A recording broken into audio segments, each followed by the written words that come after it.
Welcome to Northside Nissan. Today I'll be explaining a little bit about Nissan's semi-autonomous driving aid system, ProPILOT Assist. Just set your speed, then set your following distance, and sit back, relax, and enjoy the ride. As Nissan's ProPILOT maintains lane control, acceleration, and braking, even bringing the vehicle to a complete stop without driver input.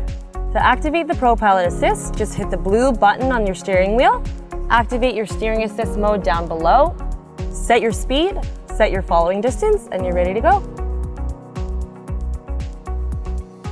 So when the steering assist is activated, you'll see the steering assist icon light up green in the middle dash here. You'll also see two green lines on the side of the roads indicating that you are staying in the middle of the lane.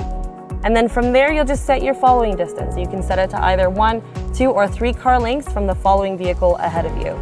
If you're interested in testing out the ProPILOT Assist, please come visit us at 13855 Manning Drive Northwest, Edmonton, or give us a shout at 780-456-1449. Thanks again, we'll see you in here soon.